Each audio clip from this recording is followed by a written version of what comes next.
Hi everyone, it's QuickyBaby and welcome back to World of Tanks, and today's video is going to be all about weak German tanks. If any of you read the World of Tanks forums or you go on the What Reddit subreddit, then you will all know about Soviet bias. You will know that the whole of the community, especially on the European and the American server, definitely thinks that Russian vehicles are better. And look, I'm not trying to deny that. It's definitely a thing. They just seem to fit more into the meta of the game. But on the other hand, a lot of people think that all of the German vehicles are absolutely horrific. And I guess a few years ago, I have to put my hands up and admit that I kind of added to this. Or at least, funnily enough, the community actually made fun of me of it for a little while. So I once said, well, let me paint the whole picture, okay? I'm there having to give quick responses to so many questions in chat the whole time. Lots of YouTube comments. Some of my YouTube videos get 1,000 comments. I'm not able to reply to all of them, but the ones that I try to do, especially when I'm trying to reply live as I'm streaming and trying to play at the same time, and people are asking very intricate questions, I have to give curt and quite short responses to the point. People want to know my opinion, it feels like, on every single vehicle in the game. And the E50M is no exception. And one day, I think probably it's got to be about 6 years ago now, somebody asked me about what I thought about the E50M, and I just said it is weak. And I even replied in the chat, people copy-pasted it, and now if you go onto Google and you type in E50M, one of the, at least, I hope it's still relevant, but one of the search results is still E50M is weak. And that's because QuickyBaby said so, right, back in the day. Well, it doesn't look like it's going to be weak for very much longer, boys and girls, or even if it is weak right now, as I'm going to be discussing in a second. And that is because you've watched my update video on 1.10.1, which I believe should be coming out next week, as Wargaming are currently advertising it for a preload on the European website. The E50M is going to be getting a significant turret armor buff, which will now allow it to be able to bounce shells off its turret. God forbid a medium tank bouncing shells off its turret, right? And that leaves the E50M, well, it makes it a lot stronger in the next version of World of Tanks. So I guess the E50M was weak right up until that point. Did Wargaming just prove my point all along? Not really. That's because you'll be quite surprised to know that the win ratio on the European server of this vehicle is actually over 50%. It's one of the few German tier 10 tanks that actually has a win ratio of higher than 50%. And I guess that's because it's well armored. This is quite a friendly tank for new players to play, at least compared to something like the Leopard. Although, with the Leopard's buffs recently, it's definitely in the best position it's ever been. But up until those buffs, the Leopard was a vehicle that for some reason a lot of the player base wanted to go towards as their first tier 10 tank, and I really can't think of any more brutal and punishing vehicles to play. You know, the kind of tanks where if you did get caught out in the open, you're a big target. The kind of vehicles that up until recently, they weren't even that quick inside the game. Vehicles where if you do get caught out with your big silhouette in the open, yeah, you have awful armor. As I'm going to be showing you here, the E50M is definitely better than the Leopard 1 for side scraping, as we managed to put one round into them. Funnily enough, the Leopard 1's rate of fire, even though he's got higher alpha damage than me, seems to be just as good, if not better, than the E50M. And that's the real reason as to why I called this tank weak all of those years ago. It's because its rate of fire is utterly abysmal. It's horrific. It's 6.25 rounds a minute, which is the same as the 121, but the 121 just packs 50 higher alpha damage. So that's why the E50M is struggling. It's struggling in those situations where you do get all in and you just can't really kill your opponents as quickly as they manage to shut you down. However, everything else about the vehicle, the mobility and its accuracy, its gun handling, all of that is pretty darn good on the E50M. And the fact that Wargaming, probably on Wednesday for the European and the American server, are going to be buffing the turret armor of this vehicle substantially means that I'm probably going to be taking it out onto the battlefield a few more times. And the fact that this vehicle, the fact that some British idiot once called this thing weak all of those years ago, will it hold true with the new update of World of Tanks? Well, I'm not sure it's really going to be competing with, you know, your tier 10 meta tanks. Even still, the 430U is going to be god tier compared to the armor on this thing. But the difference is that this vehicle does have that utterly reliable gun that you just can't get on many of the medium tanks inside the game, and that allows you to be confident with your shots. You can stop there on 147 hit points in front of the tier 10 heavy tank, and as long as you know about their weak points and you take advantage of it, you should do pretty well. All right, so I'd like to clarify what I'm doing at this stage of the game. I'm doing something silly. I thought I was going to turn my turret around, all the way around, and ram the 430U to death at the end of the game. But of course, one pesky Soviet medium tank looking after another, well, at least not really looking after him, but shutting him down, stopping him from the humiliation of being crushed to death by this tier 10 German vehicle. Yeah, he kind of saved him there and stopped me from being able to get a top gun. I guess I was kind of show off, and I think I just got to hang my gun in shame here at the greed that I don't quite get the top gun.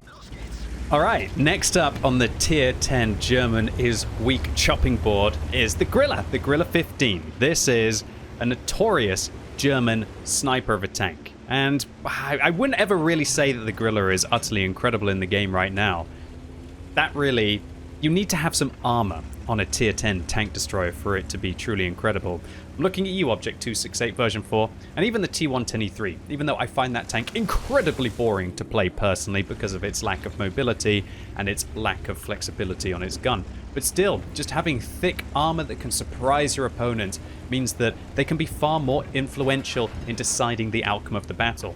Because, I'm going to give it to you in short form, tank destroyers that go and play in heavy tank positions and win the heavy tank fights in the heavy tank locations usually are going to win far more battles than the ones that, like I'm doing here, where you sit back, you snipe it out, and you try to be that kind of impact factor at the back to hold a flank. Because sometimes the enemies aren't going to push.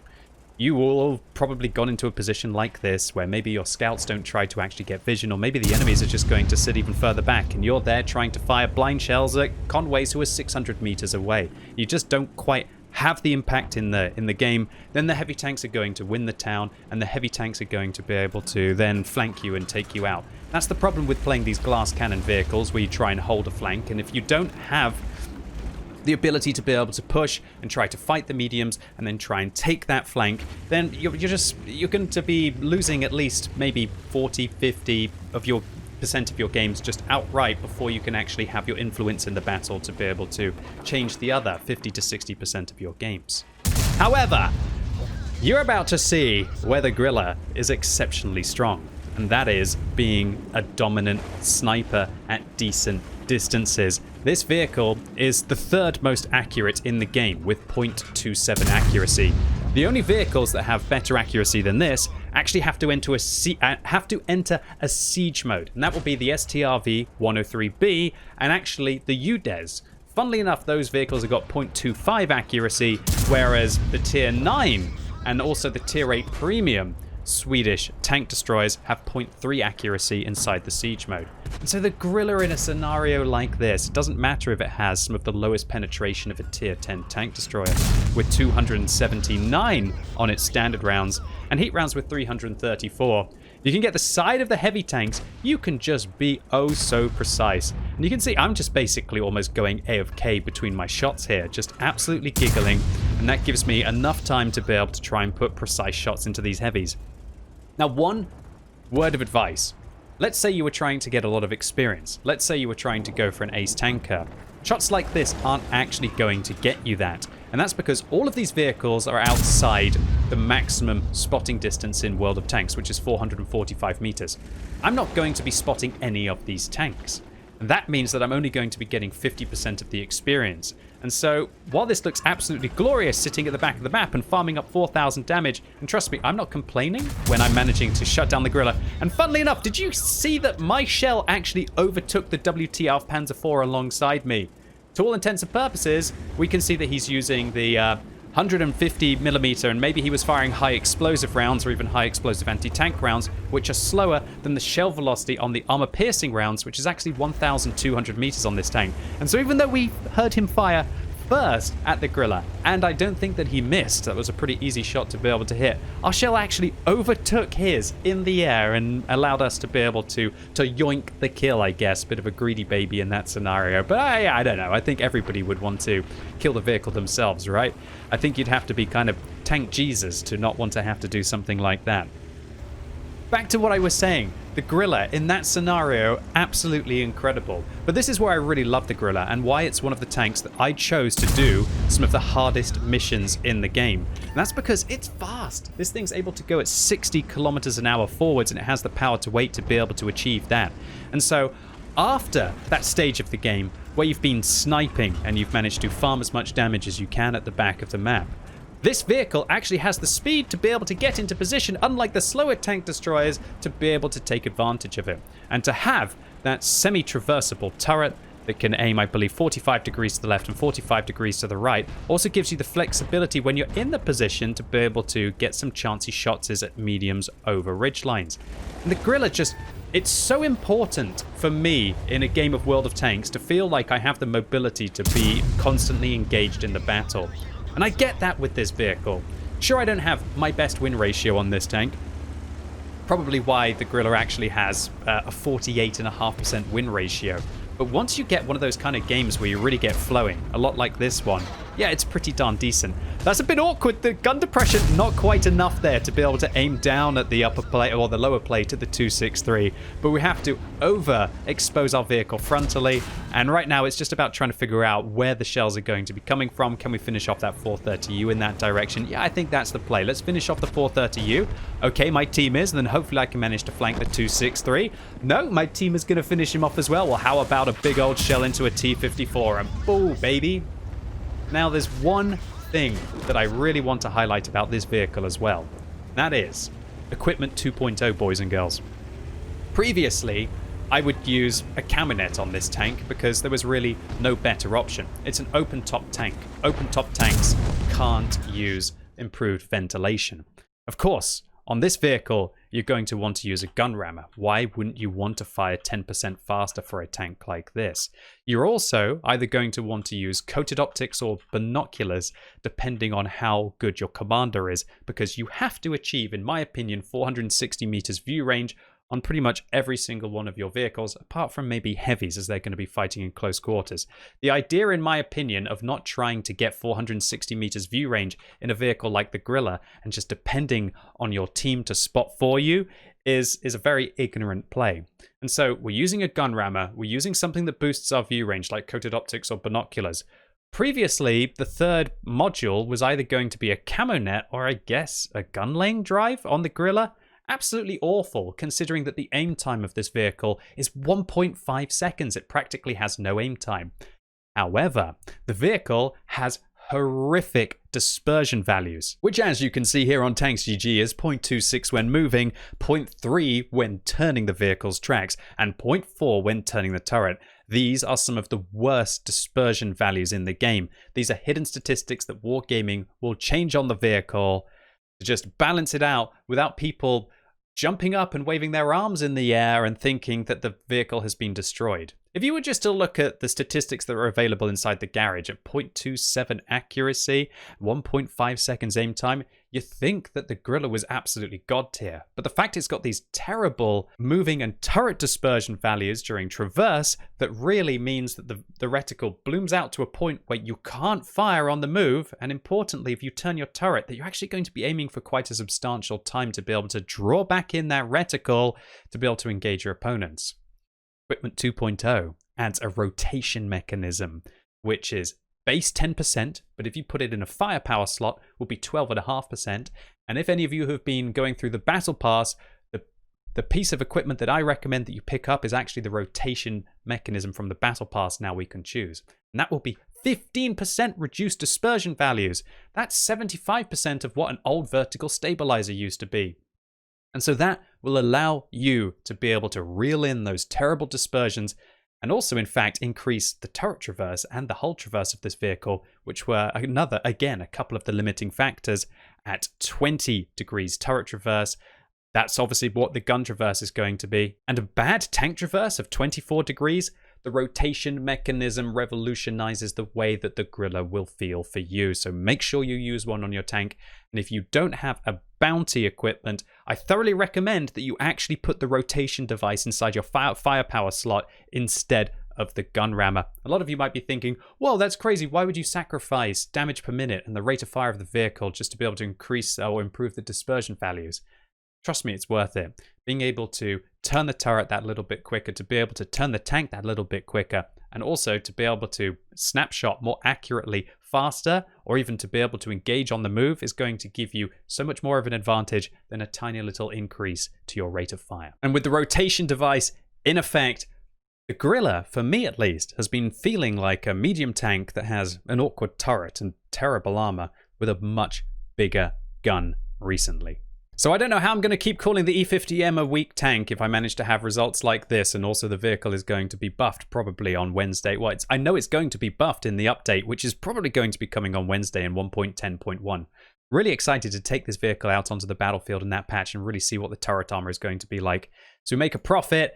3,578 damage, not incredible, but also 2,759 spotting, 5 kills, and look, that's actually not the highest experience total, right? 1,181 is an ace tanker. Shows you that either these vehicles are just played really badly or that they are weak. I'm not really going to have the opinion there. And we follow it up with a game in the Gorilla as well. Look at this, 1,048 base experience points gives us an ace tanker, which means that 99% of players have not been able to achieve 1,048 base experience in this tank in the last 2 weeks. That's very surprising to me. I really don't feel like this is a one-off, though. This is one of the... Well, look, like, it is kind of a one-off. I'm not doing 8,000 damage in every single one of my games. I definitely have a better win ratio than I do if I was achieving that. But my point is that I genuinely have some of the highest damage games and most consistent damage games inside the Gorilla. So if you're someone who doesn't really mind too much about whether you influence the battle, but you just like to have those big damage numbers, and again, play this vehicle as if it's a medium tank with a really big gun, then with a rotation device, I would recommend looking at the Gorilla in the current patch of World of Tanks. And so to conclude the video and to directly address the topic in question, do I think that German tanks are absolutely terrible and weak on the battlefield? Not exactly. I don't think that they're as holistically well-rounded as other tanks, and this is where they suffer. In the right situation, the German tank's strengths really shine through. The problem is that the way that the battlefields have been developed, the way that the map and the land layout is, kind of want to have a really good turret, right? Especially considering that people are firing more and more gold recently, and we all know just how well German turret armor usually holds up against gold rounds inside the game. This combined with the fact that I think, in my opinion, a lot of the newer tankers will go for the German tanks first because they're just so infamous. For me personally, it's the first nation that I went for inside World of Tanks. I was thinking, Tiger, Tiger, Tiger, Tiger, Tiger. Okay, I've got the Tiger. What else can I get? Oh, wow, look, these German tank destroyers. They also have the same engines that my Tiger had, so I'm going to go up the German tank destroyer tech tree. I think that maybe the kinds of players, i.e. the newer ones, just like me when I first started the game, and I was, in some of my tanks, I had 25% win ratio. I think that the overall statistics of the vehicles do suffer from that.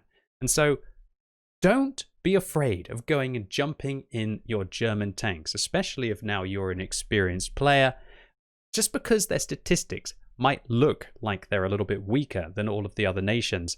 If you know what you're doing in them and you play them to their strengths and you develop a synergy with them, yeah, you're going to have quite a few good games in them.